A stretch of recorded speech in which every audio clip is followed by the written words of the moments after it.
राहुल और अंजलि कॉलेज के टाइम से ही एक दूसरे से बहुत प्यार करते थे। दोनों एक दूसरे के बिना नहीं रह सकते थे।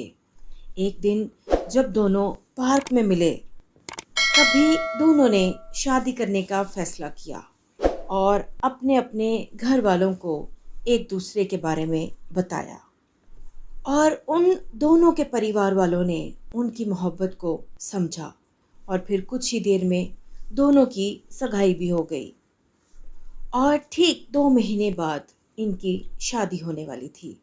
लेकिन शादी से पहले एक ऐसी घटना घटती है जिसकी कभी किसी ने उम्मीद ही नहीं की थी।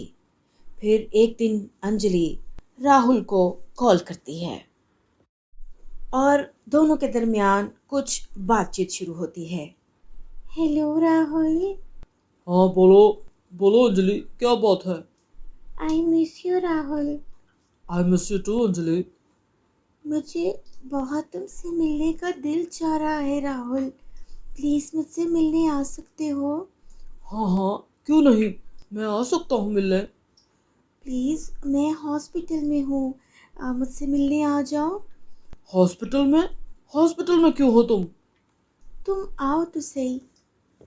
मुझे बस थोड़ा सुबह चक्कर आ गया था, लेकिन अब मैं बेहतर हूँ।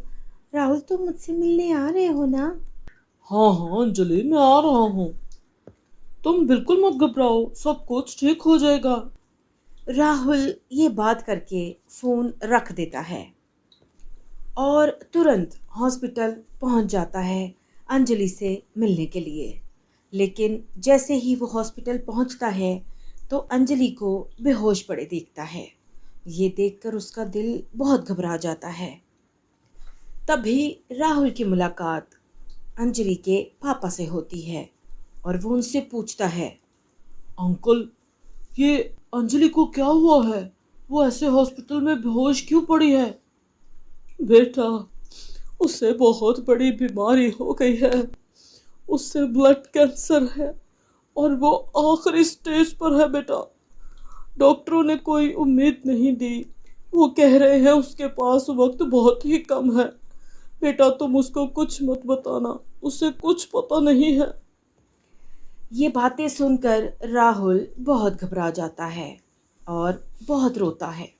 उसे कुछ समझ नहीं आता कि ये सब क्या हो रहा है।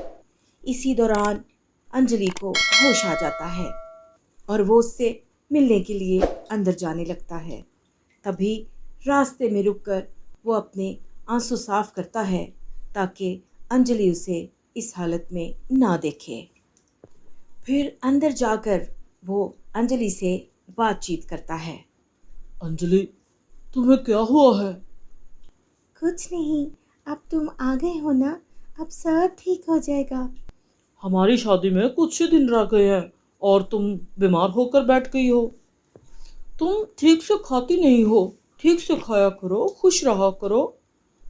राहुल अंजलि को समझाने लगता है और उसकी इन सभी बातों के जवाब में अंजलि बोलती है।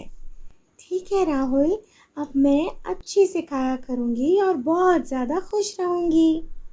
आज से मैं आपकी हर बात मानूँगी, जो आप कहेंगे वो ही करूँगी। राहुल को मन ही मन बहुत रोना आता है। वो रोना तो चाहता है लेकिन रो नहीं पाता। लेकिन राहुल खुद को ज़्यादा देर संभाल नहीं पाता और आखिरकार रोने लगता है और रोते रोते अंजलि से बोलता है। प्लीज अंजलि, तुम ठीक हो जाओ। भगवान करे तुम्हें मेरी उम्र भी लग जाए। ये कहते कहते राहुल उसके साथ लेट जाता है और अपना बाजू उसके सर के नीचे रख लेता है। तभी परेशान होकर अंजलि उससे कहती है। प्लीज़ राहुल, आप मत रोएं। मैं कुछ देर ऐसे ही आपकी बाहों में सर रख कर लेटना चाहती हूँ। राहुल अंजलि के सर को सहलाने लगता है और रोने लगता है। रोते रोते कुछ ही लम्हों बाद राहुल को ये एहसास होता है कि अब उसकी अंजलि नहीं रही। लेकिन तब भी राहुल अंजलि को अपनी बाजुओं में थामे रखता है और साथ ही साथ रोता रहता है। तभी अंजलि के पापा रूम में दाखिल होते हैं और सामने से वो देखते हैं कि राहुल की बाहों में उनकी बेटी ने दम तोड़ दिया है और राहुल भी अंजलि को बाजुओं में जकड़े बैठा है। उस दिन के बाद से राहुल बहुत बदल गया था। उसने अपनी ज़िंदगी अंजलि की यादों के सहारे गुजारने का फैसला कर लिया। फिर उसने ज़िंदगी में ना तो कभी किसी और लड़की से मोहब्बत की और ना ही कभी शादी।